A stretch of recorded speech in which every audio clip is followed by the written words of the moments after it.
Isabelle Nicolas, directrice opérationnelle de Sextant Expertise. Bonjour. Vous avez donc mené cette étude avec le cabinet de conseil SIA Partners. Oui. Jeanne vient nous en dévoiler les grandes lignes. Le chemin avance, mais il y a encore des choses à faire. C'est peut-être ça la première conclusion là qu'on peut tirer? Effectivement, il reste du chemin. On a vu, comme le disait Jeanne, que la mise en place d'un certain nombre d'outils comme l'index avait permis de booster l'égalité professionnelle. Il y a une vraie efficacité quand même de cet index. Alors, on le constate. Il y a une efficacité auprès des entreprises qui ont moins de 75, comme en parlait Jeanne, oui. Puisqu'elles ont une obligation de mettre en place des plans d'action ou de la négociation, et donc elles le font. Donc ça, c'est un point très positif. Ce qu'on voit aussi dans les résultats de cette étude que nous avons menée avec SIA, c'est que plus les entreprises négocient, meilleures sont leurs notes et meilleure est leur progression. Donc ça, c'est un point important.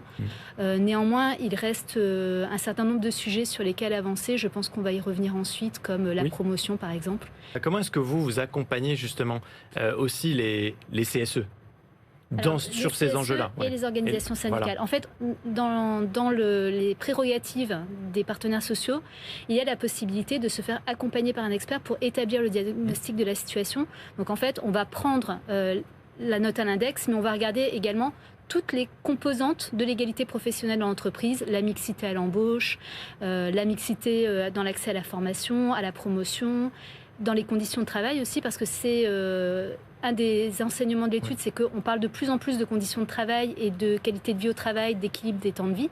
Donc ça aussi, ce sont des facteurs qui aident à l'égalité. Une fois qu'on a mis tout ça sur la table, ça fait aussi prendre conscience aux employeurs des failles qui existent dans l'entreprise. Ils n'en avaient pas forcément conscience. Alors, ce qu'on voit souvent dans la rédaction des accords, c'est que la loi prévoit un certain nombre de domaines à traiter. Les entreprises choisissent parmi les domaines.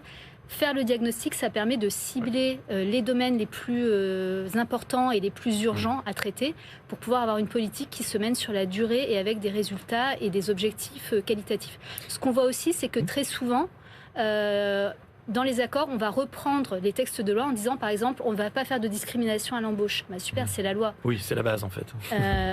Donc il faut aller plus loin et donc avoir un diagnostic qui permet de voir sur tel type d'emploi on embauche plutôt des hommes, sur tel type d'emploi on embauche plutôt des femmes, va permettre de dire quels moyens on met pour aller plus loin. Ce qui est positif aussi, c'est que le sujet est pris à bras-le-corps. On voit que les organisations syndicales s'en sont saisies. La meilleure preuve, c'est l'arrivée de Sophie Binet à la CGT, de Marie-Lise Léon-Demain à la CFDT.